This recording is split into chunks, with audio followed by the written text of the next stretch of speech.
Hello, and welcome to another episode of Rugby Through the Leagues podcast. Hope you're enjoying everything that we're doing recently on the podcast. And to make sure you keep abreast of everything that we're doing and every future guest and every future episode that we've got, make sure you subscribe. Click that button in the little top corner. Obviously, subscribing will help make us grow and reach more and more people with the Grassroots game. And also Tier 2 Rugby. Then this week, we have managed to get Adam McBurney on. So Adam McBurney has done his rounds through the URC over at Ulster, Edinburgh, little dabble at Connacht and Gloucester, but he's now found himself over and playing rugby in Romania. You've popped over there, Adam, a little while ago, about 3 months, mate. How are you finding it? And for everyone that isn't aware of your journey so far, can we enlighten everyone, please, pal? Yeah, I guess to start off, thanks for having me on, Carl. Appreciate it. A bit about my journey. It's been interesting, to say the least, over the last couple of years. I think whenever I started off in the Ulster Academy, if you would have told me 10 years later I'd be playing in Romania, I would have been a wee bit shook by it and wouldn't have known too much about it. But wanted to say I'm extremely happy where I'm at now is an understatement, so I can't complain at all. But yeah, I started in Ulster Academy whenever I was 20, so about 9 years ago now. Came through there, played professionally there for 4 seasons, and then found out I had a Scottish grandmother, which I didn't know about. So with that, obviously, and being Scottish qualified, there was a link then to a slot at Edinburgh opening up, and I was sitting around sort of battling that second and third choice at Ulster whenever Rory Best had retired, behind Rob Heron and fighting with John Andrews. So I did that for a couple of seasons, and the thought of a new opportunity there was something that I really wanted to take on, and really enjoyed my time in Edinburgh. The people I met there was incredible, and the city, as you know, I'm sure a lot of other people know, it's got a lot to offer. So in terms of growing up and being able to experience that, I'm extremely grateful. And then coming to the end of my third year there, whenever I was going to be getting released, they let me know relatively early, which was good of them. An opportunity at Gloucester came to go down there and spend a few weeks there, which was a great experience, playing at Kingsholm, being part of the team that beat Leicester for away. I think it was the first time in about 17 years. And then a knockout Challenge Cup win was, again, a great experience. So really enjoyed my time there. It was short, but extremely fun going down there and knowing that you just have to do a job for them whenever you're involved and you're going down there to play. And then off the back of that came an opportunity to head across to Galway and to Connacht. And I don't think I've been blessed with the weather in terms of the places that I end up, but I've definitely been blessed with fun cities and a great bunch of boys at the clubs, and they again didn't play as much as I would have hoped or would have thought have going into that environment, but I always felt that I tried my hardest and did my best thing with all of them. So I had great experiences and don't have a bad word to say about any people out there. I'm extremely thankful for the opportunities that I did get, I guess. And then obviously again, with not playing the last few months at Connacht, an opportunity arose to come to Romania, which I guess is where I'm at now in my career. So obviously Galway, what a beautiful... You've seemed to have done the rounds, mate, to be fair, in some decent places, as you said. Like, I love Galway. It's probably one of my most favourite cities to go to. If I tell anyone to go to Ireland, I tell them to go to Galway, because what a place it is. Yeah, Galway's got so much to offer in terms of the culture, the bars. Whenever it does get a good week of weather or a good day of weather, there's nowhere like it. It's stunning. So, like, at around that west coast, it's just like, it's fuse upon fuse. So, like I said, I've been blessed with areas like that to be able to experience. However, I guess whenever you say you go there for the weekend, it's good fun.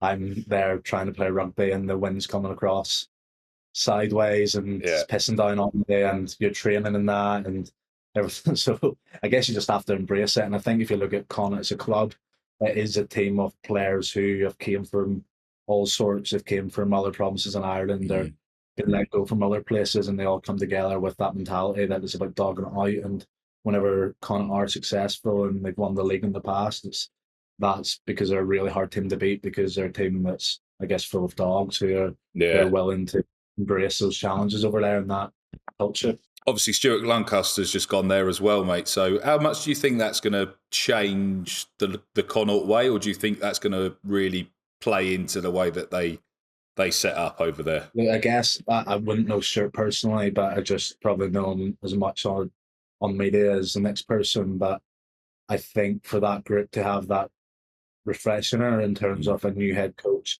a new boss, and being able to bring the best out of those players, it can only do good for them. There was a lot of talent in that squad, but there was just something missing that made it all click. And I think someone of Stuart's profile will be able to come in and bring the best out of the quality in that group, which will be real exciting for them. They've got a new high performance centre and other things along with that, which they will really try to make the Dexcom, now it's called, a fortress, because there's not many teams I've ever chatted to that enjoy travelling to the west coast of Ireland, and they need a player on that as a massive factor for them. Yeah, I can imagine, and it is a beautiful place, and it's great to see when Connacht do sort of turn up. They get some amazing results. Great group of fans over there as well. It's a great place to watch rugby, and yeah, obviously you were there for pretty much the season. Obviously you struggled to sort of get involved. You got one appearance, pretty much. Was that how that fell? Yeah, it was. Yeah. Obviously not here to sort of throw hand grenades in laps, because obviously you've still got a career. But what sort of happened there, mate? Was it just wrong place, wrong time for that move for you, or, as you said, you sort of lightly touched on earlier, opinion of what they needed at the time? Was that it? And then you got the opportunity to get yourself out of that fire pit potentially before it got too bad, because you got to be playing games now, ain't you? Really? Exactly, that's it. And I guess the stage I was at was that I didn't want to be going to another club where, whenever I was living in Edinburgh, that I wouldn't have been playing at. So if I would have known the situation, I wasn't just picking up a contract for the sake of it. I was going there with the conversations being that my game time would have been a lot higher, and obviously it went out. And then after 2 weeks of pre-season, I found out that I was way down the pecking order.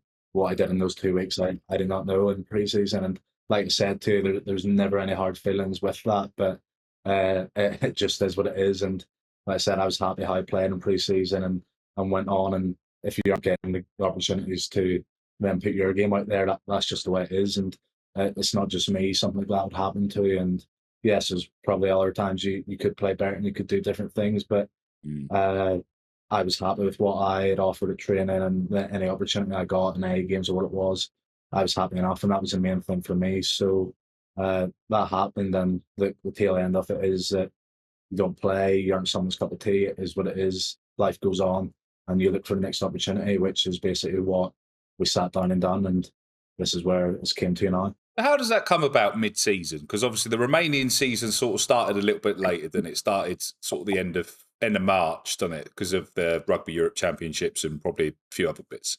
Had your agent already put out the flyers to say that you were available, or did somebody sort of see your CV and said, actually, we need that to come over? Because you're over at Dinamo Bucharest at the minute, aren't you? So they've got a pretty well stacked side of Romanian internationals as well around. How did that call come about? I guess so. Obviously, from that first conversation, finding out I was down the pecking order early doors, there was red flags on the wall straight away, because, like I said, I wasn't over there just to pick up a paycheck. I was over there to play rugby. Yeah, I was just turning 27 when I went over there. Just turned 28. Can't even remember. That's a bad sign. I just turned 21. I will say that 21.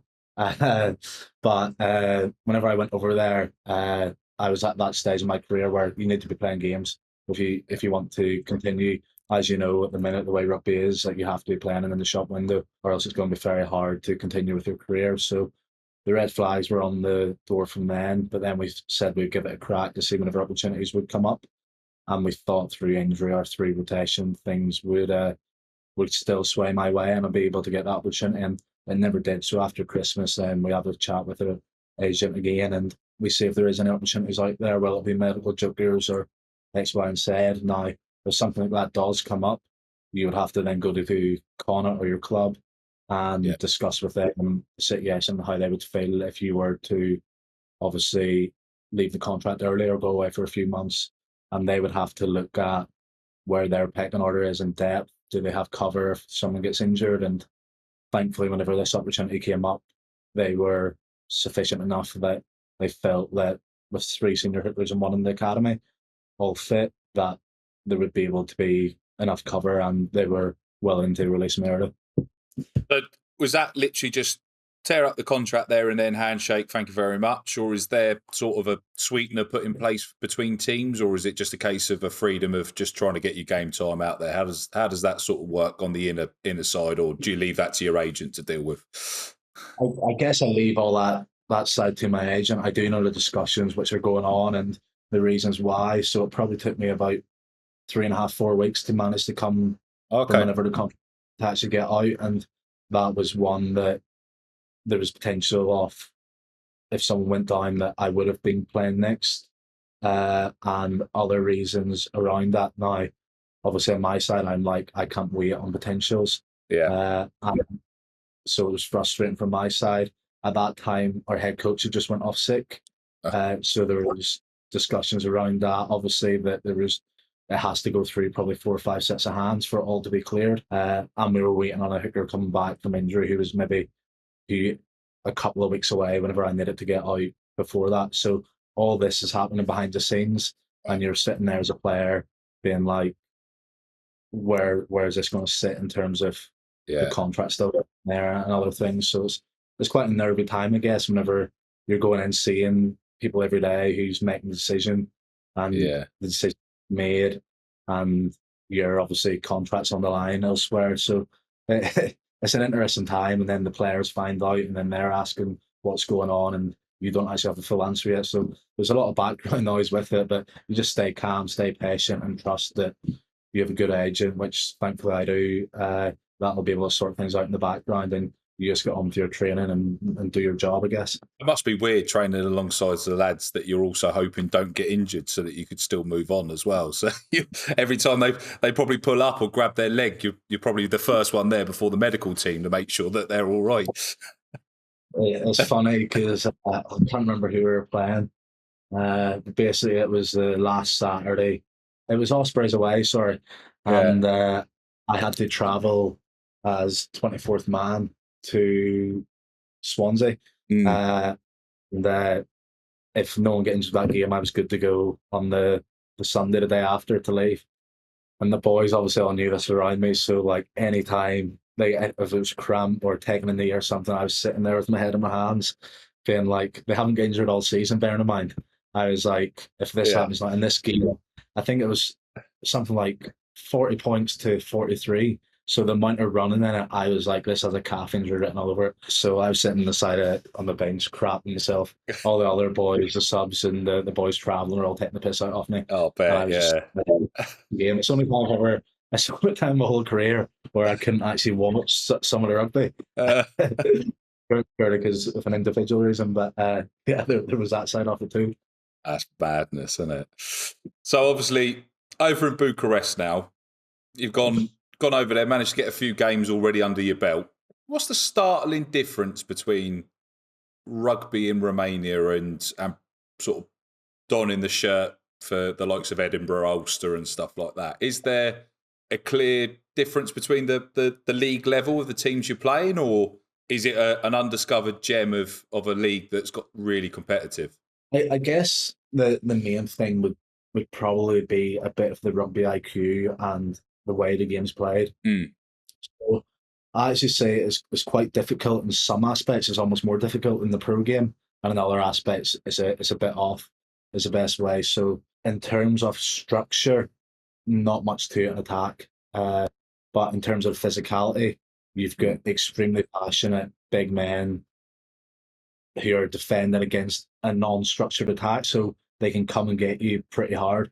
So not getting the ball flat, standing still, you get hit harder probably than what you get hit in the pro game, because in the pro game back home, you have so many options that it's hard for defenders to fly off and actually hit you man and ball or hit you in 2s and 3s. So in that way, it's different. But I think just in terms of game management, playing in the right areas, being able to manipulate defences and attack, back home, obviously, for years and years, that's been a massive go-to.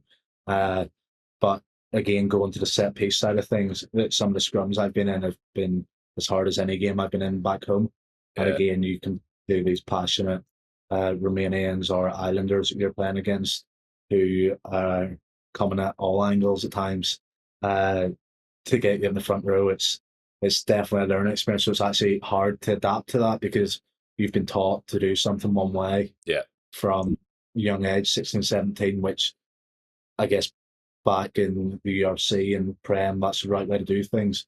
Over here, you have to adapt to what's going on at the moment and try to solve that problem. You definitely do learn the hard way. Yeah, definitely. What's like the facilities like as well? Are they pretty well kitted out? Yeah, so we're pretty lucky. So in that first block, anyway, initially, we had a lot of home games and we played our away games were still in Bucharest. Now we have to go to Timișoara, Baia and Cluj, which is all quite a bit outside Bucharest. So I haven't experienced that. I've heard about the atmosphere and that's pretty hostile, and I'm looking forward to going and experiencing that. But in terms of our facilities, so Dinamo Bucharest is a massive sports club, almost like complex. So there's maybe 15 or 16 different sports that go on. Oh, okay. So, and there's facilities for players to stay within the club there. There's a gym, there's rugby pitch, there's football pitch, handball, volleyball, taekwondo, like a lot of different things going on. So you go into the campus and it's almost like a university campus, but it's all for sport. However, we just moved recently to the Arc, which is Romanian national team rugby stadium. So we play there and it's lovely pitch, train there most of the week. Gym's small, but new equipment, food's good there. So in terms of all that, it's exactly what you'd expect at a club back home or elsewhere. And it's probably 10, 12,000 seater. Now we don't fill that or get close to it. But it's a nice sized stadium. They would play the likes of UEFA under 20 tournaments there, football wise. So it's a well kept pitch and everything's been good that way. I haven't played on a really bad pitch or anything like that. Amazing. So obviously you went just after the end of the Rugby Europe Championships had occurred. So probably most of the squad had just sort of made their way back after that. Was did you manage to catch up with any of them about obviously their time playing for Romania during the competition and stuff, or because they didn't have the greatest of performances in the thing, but a lot of them have managed to qualify for the World Cup through automatic. But they obviously put one hell of a performance in against Portugal to end up finishing third in the tournament. Did you get a chance to catch up with many of them? Were they still talking about their trip to Lisbon when you arrived? I guess whenever I first came in, it was very much head down every game to again get involved and get playing. So it wasn't so much about catching up. In terms of Rugby Romania as a whole, I've learned a bit about it like later on in the time here, and it's been more so chats about the World Cup and how big that is and being able to represent there. And they're obviously away in summer tour now. So in the league, there's different requirements of how many certain players you're allowed to play. Oh, okay. And this again to the development of Rugby Romania. So there's a certain number of under 23s you have to play in your team. I guess that's for the development, obviously, of the youth. There's a lot of players. So whenever you would have looked at our team sheet or our squad list, you would have seen like a lot of South Africans and players from maybe smaller Fiji. So obviously, if you spend 5 years in a country, you can become eligible for that country. Yeah. So there's a lot of players who sign 5-year contracts at a young age, who then obviously, in our team anyway, we have quite a few who's about to become Romanian qualified. Okay. So they signed 5-year contracts, obviously, back then, and then it obviously pays off for the national team with depth of squad whenever they become eligible.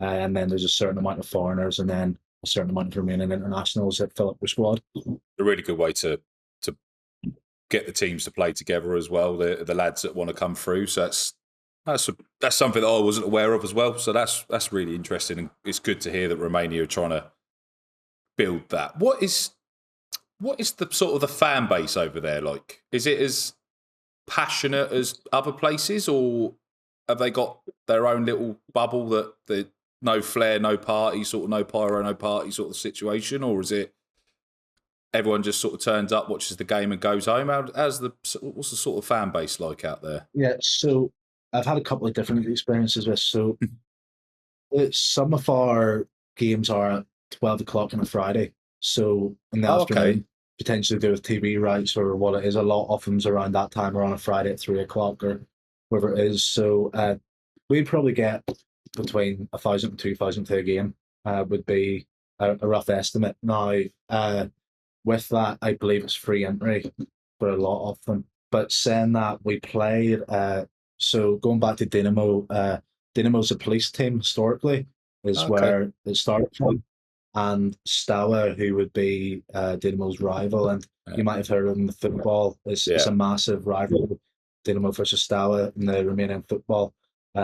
We were playing them the same weekend that on the Wednesday night the football teams were playing. So a couple of us went to the football game on the Wednesday, and it was it's not what I've ever seen before. It was like over the stadium announcer was he had this place rocking anyway, saying all as you can imagine. And this is over an announcement, which was a crazy experience. But because of that, there's connections. So the fans, there's ultras obviously for the football teams.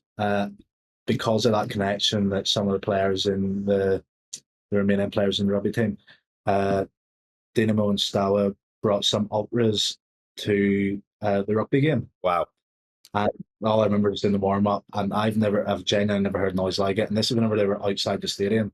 We were just doing the warm-up, and then with flares and smoke and cheering. It was actually like, I had no idea what was going on. It was very hostile.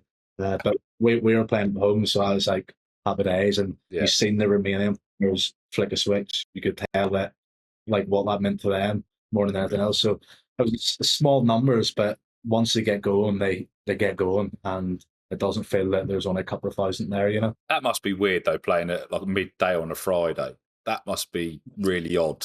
It was so hard to get used to at the start because Romania is 2 hours ahead of the UK.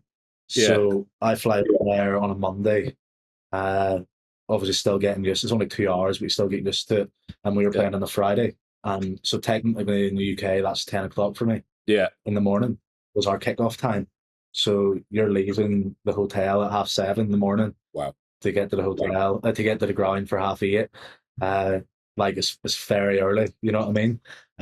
But now actually it's great because, as you said, you've been to Bucharest and a stag do before, but so our kickoff's at 12 o'clock on a Friday. So you're finished up at 2 and you go upstairs for food and a couple of beers, and that's you done for the weekend. Nice. So, and now I'd be used to playing in the URC at 8 o'clock or 7:35 on a Saturday evening. Yeah. So your whole week is basically gone. So it's actually the complete opposite over here, is that you manage to get your full weekend. And especially now anyway, the weather, there's actually a storm here today, but it's 31, 32 degrees at the minute. Nice. I'll be like that going up into high 30s for until probably September. So being able to have your weekend in that weather is something I can't complain about. So you given the full weekend off? There's no training. You can just go out and do what you've got to do, or do you just sort of totter in, meet up with the lads in the gym, or what's usually a weekend then? Yeah, I guess like on a Friday after a good win, we'd head out of town, as you could imagine. There's a big. I'm a big fan of paddle tennis. Don't know if you've played much out in Spain. Okay. No, I haven't yet. It's on my list to get done, but I should have started by now. But seems to be the new wave that everyone's playing, isn't it? Paddle. It's. Crazy, man. It's my favourite sport in the world to play, I'll tell you that. Unbelievable. And you can play it at sort of all levels. So there's a grip office that play a bit of that to get moving again. And there's a pool at Dynamo, outdoor pool, saunas, so you can go do a bit of recovery there, sit in the sun. So there's a lot of stuff to do, you know. Because there's I guess whenever I was telling you about all those players coming from South Africa and elsewhere, let's say this, so I'm single, don't have kids, so my commitments are obviously very low. And most rugby clubs I go into professional is probably 6 or 7 like that, and others are a lot younger or have misses, families, kids. So in terms of getting a group together to be able to do that is a lot harder. Over here there's probably about 20 of us. There's always people who are wanting to do stuff or wanting to go out for food or do something. So in terms of free time, I guess that last block I was playing every week. So you still have a bit less free time, obviously, whenever you're playing. But now during pre-season, your free time opens up even more. So try to explore a bit of Bucharest, try to get out to the seaside towns and stuff too, and explore all that, because there is such a group willing to I guess, get around and do stuff, because we'd all just be sitting on our ones all day if we weren't. So obviously, when it come around and you got told Romania was an option, what was your first thought? I know obviously you don't want to piss off your new teammates and stuff, but you must have thought, hold on, how did that go? Yeah, I guess you look at, in terms of my career, like I said too, because my commitments are so low, you obviously look at the contract and you look at are you at a stage where you're willing to experience something new, and you put that together with security and the new experience, and you're like, why not? Because if you look at the rugby market back home, and I spoke about this before, it's like it's dog eat dog with the clubs going bust. And if you're a player in my situation there who wasn't in the shop window, who wasn't playing a lot, competing against other players, and there's internationals who are out of contract and still don't have a club. There's a lot still going on behind the scenes that you don't want to be out of contract this late on. So whenever that came across, I feel like I was in a position that I was blessed. I was able to do that. Now, some people might have looked at it if they had kids, misses, to relocate to Romania. It might be a lot harder, but I think this was one of those cases where it was perfect place, perfect timing for me at my career. And luckily, I'd been actually in Bucharest in November too, visiting a friend he ran a marathon in every EU city. Oh wow! So it was 2 a week over the course of, I think, don't want to get this wrong, they'll shout at me, maybe 90 days. So something like that, and then he finished actually with running 100 miles Dublin to Belfast for November. So luckily, I had a bit of time off with Connacht, and he was in Bucharest at the time. Yeah. So I came in November visiting. So I obviously knew a bit about Bucharest and how nice of a city it was. So whenever I seen it, I probably wouldn't have been as shocked as a random person who had only heard about Romania and never actually been to visit. Yeah. And whenever I said coming over here, how helpful and how nice, tidy, and stunning some of the places are over here. Extremely cheap to live. The bang for your buck you get is crazy. So everything like that has just worked out the best for me. So how long's the contract you've got over there? So it's a 2+1. Okay. Yeah. So obviously, all being well, I stay on, and after that I sign again. Would be my current plan. I've enjoyed it that much so far. I've been more than happy to. And like, there is obviously, I am a bit older, but in 5 years you would be technically remaining qualified, and the last stage I'd be 33, and with how my body is at the minute, there was obviously more opportunities to hopefully come from that, and something like that would be a goal for me long term too. I guess the here and now is about really adding to Dynamo, and I guess push beyond where we are currently. And you might have heard before me speak about the Challenge Cup is one of the reasons why it attracted me to come over here, to be part of, I guess, a team that's currently not situated in that level, but has ambition to get there. And I think in rugby you have all different kinds of opportunities and goals to win things and do X, Y, and Z, but there's not many players that come across and one do win things, but to be able to be part of a club that comes from below the highest leagues to then challenge in the European rugby would be such a good story for me in my career. I was just about to ask you that, actually, because obviously you got a few appearances for Ireland under 20. You've obviously you're Scottish qualified as well. Is the target to still try and get a few international caps under your belt, and potentially eventually with Romania, if you manage to do the 5 years plus, is that the intention? I know probably of every rugby player, but do you think that's still an opportunity you're going to have presented to you? I guess 5 years is a long time away, but I don't think there's any rugby player out there in the world who, if they're offered a chance to play international rugby, is ever going to turn it down. So my main focus right now, like I said, is trying to be part of and add to Dynamo to get them to the objective, which is a team that can compete in the Challenge Cup. And I believe if I'm able to do that, that'll result in hopefully getting closer to the 5 years, and playing well will obviously give me an opportunity to represent at an international level. So there's a long way to go, and it's a long process. But again, it's every rugby player's dream to play international rugby. So we keep the head down, and if that opportunity comes to you, of course, I'll grab it. Yeah, it'd be amazing, wouldn't it? 33 is not that old even in rugby now, is it? Obviously, with the amount of aftercare that players are afforded to, and by the sounds of it, you're well equipped over in Dynamo as well, with a plethora of other opportunities to recover and stuff like that as well. And it'd be an exciting journey to follow, mate. Do you have you had a chance to see much of the Romanian sort of international team? Obviously, they're going over to, I think they're playing Chile and stuff like that in the summer. Are the lads sending you the link to watch when you're there, or have you managed to?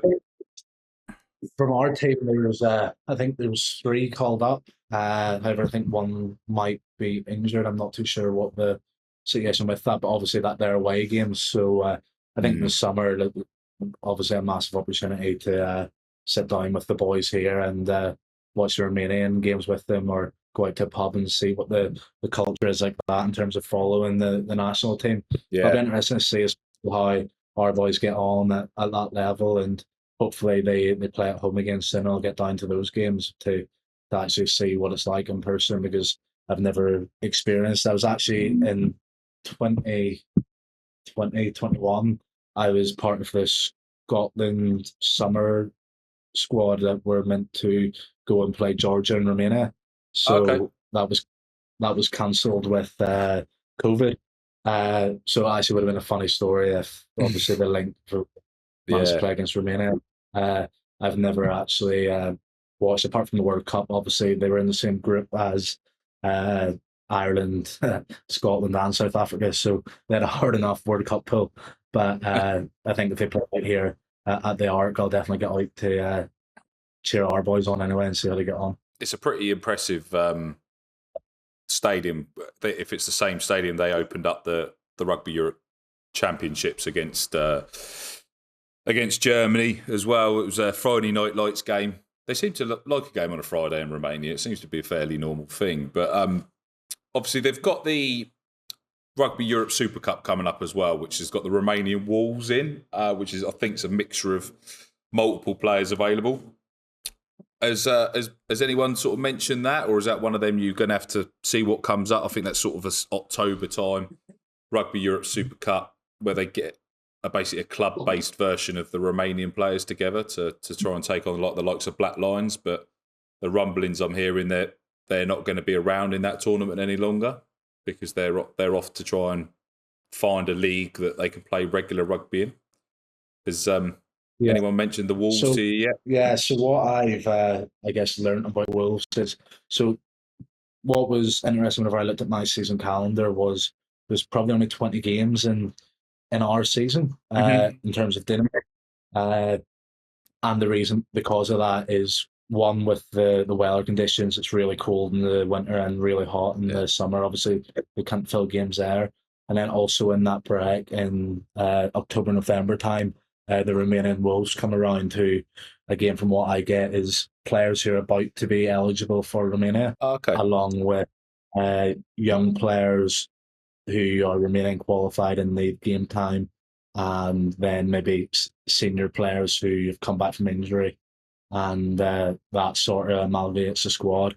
Now, obviously, I'm 4 and 8 months out of being 4 years, 8 months out of being Romanian qualified, so I don't think I would tick that box. No. But I guess with the little game time I've played over the last couple of years, if they came to me and was like, look, we'd like you to give it a crack in this year, and it's a bit of a higher level against teams across, obviously, is it Spain, Georgia, and elsewhere, and travel around doing that for a couple of months, I wouldn't be hesitant against it either, but one way or the other, it'll be either doing that or else I'll have a very long off season, so it's probably win-win either way.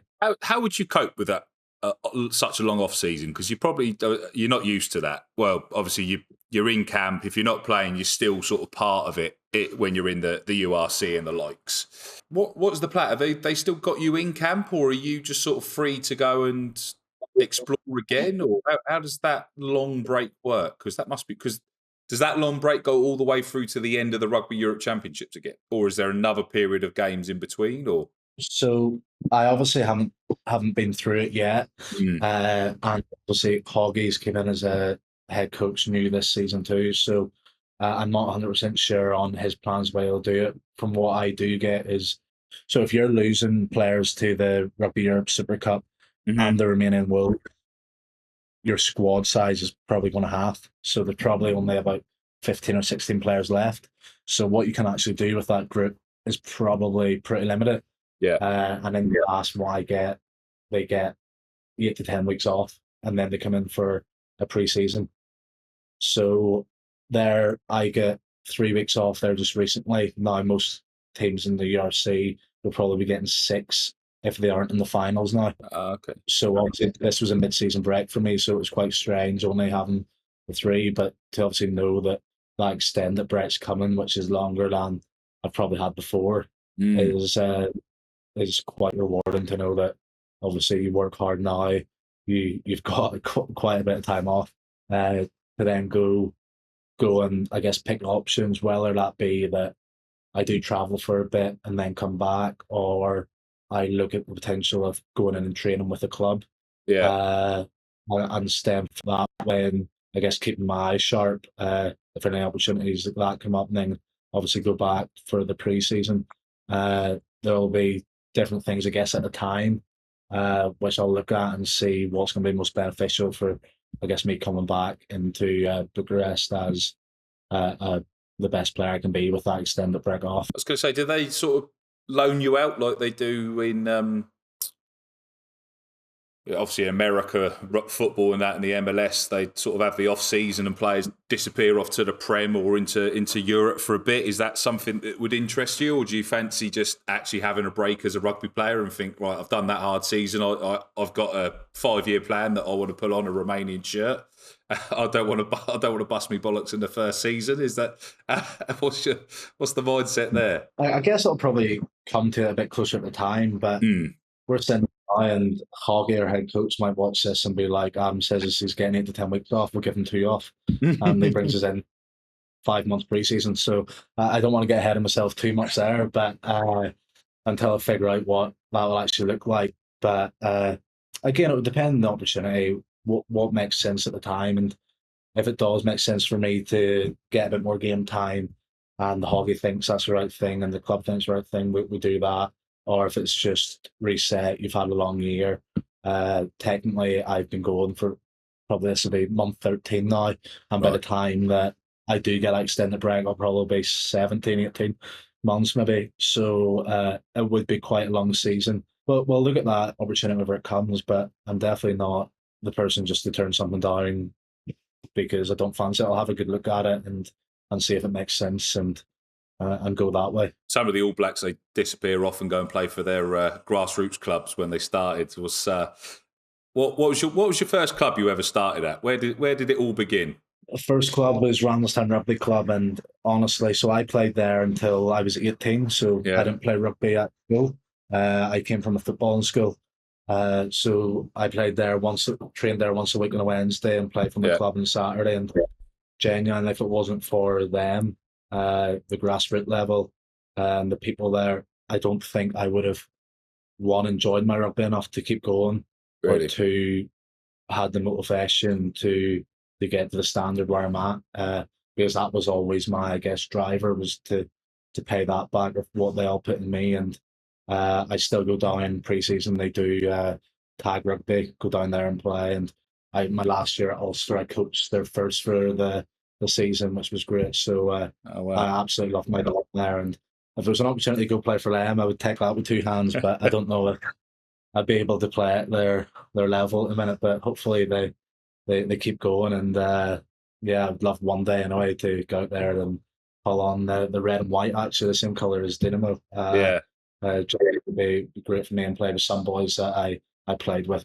Grassroots is obviously one of the big things that we try to promote as part of the podcast and stuff to make sure that part of the game keeps growing. But obviously, if you can't get to the top of the game, the rest of it doesn't grow alongside. And it's always interesting to hear the journey that players that have made it pro from where they've started as well, because it's usually down to that one coach or that one decision to be able to get into that club that has put them where it is. And what's your favourite moment to have ever playing for them? Because obviously, I'm sure you moved on before. Obviously, once you got into the Ulster Academy and stuff, there was a certain time that you probably.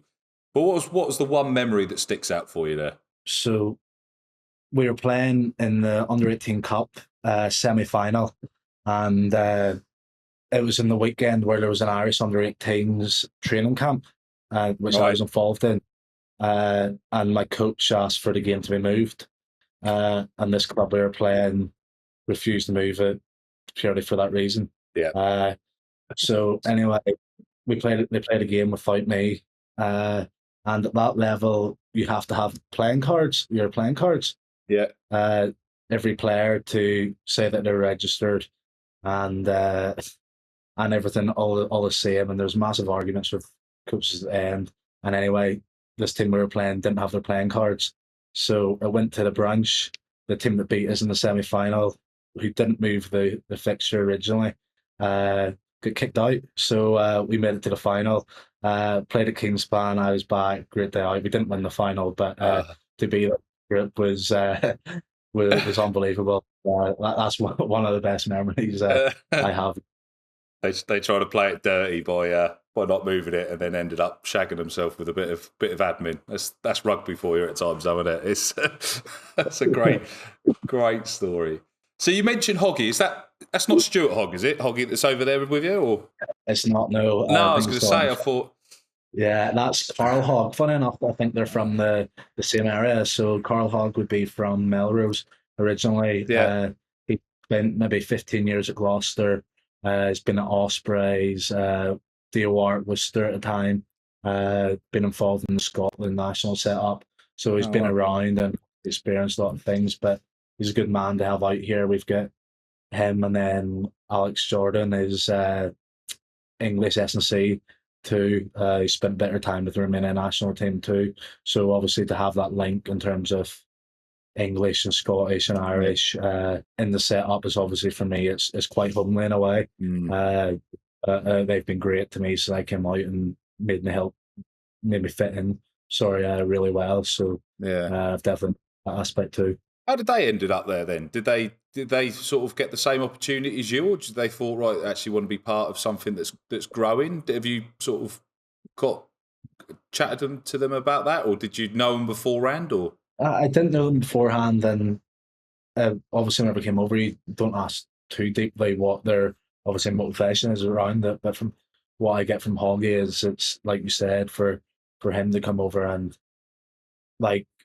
In terms of it's a completely different challenge. One as a player, and I can only imagine what it's like as a coach, because, like, obviously back home, the structures and the policies and regulations were all set up, and the background takes care of itself. Yeah, like Hoggy would have so much to deal with in terms of trying to bring what he obviously has as a plan over here, because things are done different, and you just have to adapt. But trying to change things to make it better is then obviously where the challenge lies.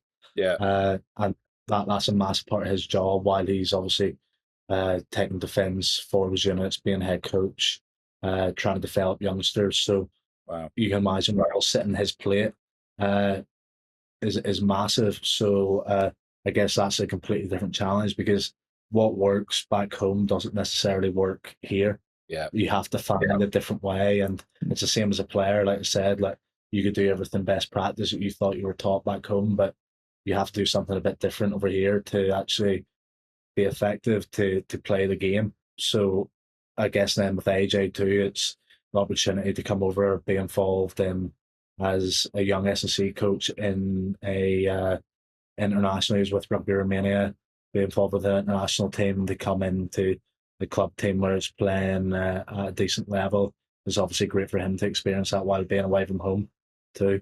Yeah, I can imagine that must be an amazing experience, because on the last episode, so we had Ben Herring on, who used to play for Leicester Tigers and does the Coaching Culture podcast with, he had like Eddie Jones on and stuff like that already. And he was saying the best challenge he ever made was going to Japan to start his sort of coaching career properly. So he started in Leicester after he'd retired, after he had his concussion and stuff. And then he sort of went to Japan because it was just something, the first thing that was available. We obviously joked about the money was worthwhile as well. So he jumped at the opportunity there. But he said he went there thinking, right, I'm going to try and do this, this and this. And he tried to then take the Leicester way with him. And he soon realised that didn't work. He said, because it was a completely different culture. He said it was the best thing I could ever do as a coach really early on, because it taught me to understand more than just doing the technical side. I had to learn all the other bits. And that must be a similar situation to what you have to do as well as a player, and also other coaches that go over there. There is that language barrier. There's certain bits that you'd expect of your teammates back in England or back in the URC and stuff, but you have to try and get that across in a different manner. How does that work? Have you got a certain set of calls, or is it just a case of you've learned the Romanian for those calls, or everyone just does English, or is it numbers, colours? How does it work? I think it's a bit of both, and I would say it's not necessarily the language that would be the issue. It's figuring out that everyone has a different background, and culturally it's different to what you'd be used to in the UK and Ireland. So like I said before, with your mate going to Japan, the coach is like, culturally that's completely different, and how they approach things, they've all been taught that is that you're the outsider. Don't think that because you know something in the wrong, it's actually like, how can you actually learn what they're thinking and then be able to challenge it in a way that's beneficial to the group, rather than coming in and being like, this is what I know, this is how we should do it, and that's it. It's asking questions. It's my first thing whenever I went over there. I said, for the first 8 weeks, if I played it a bag of crap, but I get respect out of the boys, that's actually a big success to me than going over there being like, this is how you do things, this is how I'm doing it, and that's it. Actually earning the respect out of the Romanians and the playing group in those first few weeks was so important to me that the playing almost came second. Because if I come over there and they think I'm a dickhead, I'll probably get the door quicker than I would if I couldn't hit a line out, you know. So there's a massive part of that, and that's what I'm learning, is that like, you obviously, whenever you're with different clubs, you realise it was different ways to skin a cat, and yes, but in some sort of way it's similar. In the URC or the Prem or what it is, it's all, there's some sort of outside thinking, but it's all towards a similar sort of plan or structure. Over here it can be completely different, and you just have to at times keep your mouth shut and think and talk later rather than talk in the moment. Think about what they're thinking behind the scenes and the reason why they believe that something should be done a certain way, and then challenge it in an appropriate way, or have a word and decide and be like, how can we come to sort of a medium on how we do things. What is the biggest cultural difference that you've come across since you've moved there? I guess the passion. So it's a bit cliche, but like, whenever they believe in something, if you know what I mean. It's like, there was almost that you have to let them not cool down, but there's no point trying to have an argument with it or a discussion. It's because whenever they play, you see it in all the collisions, and you feel it in all the collisions once you receive it. It's a bit of that for us, I guess. You say obviously you have pride to play for a team, but there's like, it's almost steam out the ears at times. So it's about being able to like understand like how proud they are to, one, play for Romania, or two, play for Dynamo. And like, yes, you may think that you want to challenge someone to do it, but actually just letting them let off all that steam could actually be better for the team, rather than trying to actually calm it down in a way. So that's probably the biggest cultural difference. The food too, obviously, but apart from that, it's definitely the passion. Yeah, that must be hard as well, because coming from sort of England, Scotland, Ireland, you used to be able to put your point across and have that discussion, and sometimes it turns to fisticuffs if needed, and then it must be quite difficult just to sort of just stand back, leave them to deal with what they, because that's probably the easiest way to lose the respect, as you said. If that's the crucial part, is to get that buy-in from them to then understand that what you're trying to put a point across later down the line is probably of benefit to them, rather than just some jumped up English, Irish, Scottish geezers turned up trying to tell you this is how we play rugby over there. They're like, yeah, that's cool, but like, this is rugby here. And that's what I guess like I said to you, I still have a lot to learn off them about how to play rugby in this league. And that's the important thing too, is that I really want to learn what they think is the best way of doing things here, and being able to, whenever you go to other clubs in the UK or Ireland, you're trying to piece together the best parts of each club to then make you a complete player. And that's the same over here. Is yes, I've learned X, Y, and Z, but over here it's completely different. That I actually need to pick up on other parts of my game, which if I add them and do things a wee bit different, I can actually add to the team and perform better. So again, I'm picking their brains as much as at times they'll be picking mine, and it's just about making sure that both ways, the respect and being able to understand each other and speak to each other in the manner which both of you understand is an important part. And the more I learn the language, the more respect I get from playing.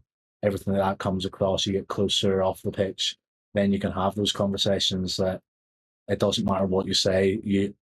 Everyone knows that there's no hard feelings with it, and it's getting to that stage, because back home, you obviously have 4 or 5 of your best mates you say anything to, and it doesn't really matter. They know that you're obviously taking the piss, or else you're being genuine about like, this is what needs to be done. Yeah. But over there, it's about finding that with everyone and putting the cultural differences together to do that. What a time to do it, though, as well. As you said, obviously going over there at sort of 28, you're at your prime of your career, at the opportunity you can go and throw yourself into that situation as well. That must be something your mates must have thought you're mental, but you've probably sit back and think, actually, this is probably one of the better things I could do in life. Like, we moved to Spain as well, right in the middle of, obviously our kids are still really young, and it was the best thing we ever did to go and explore another culture for them and for us as a family. And for you to have that opportunity at 28 still must be really refreshing.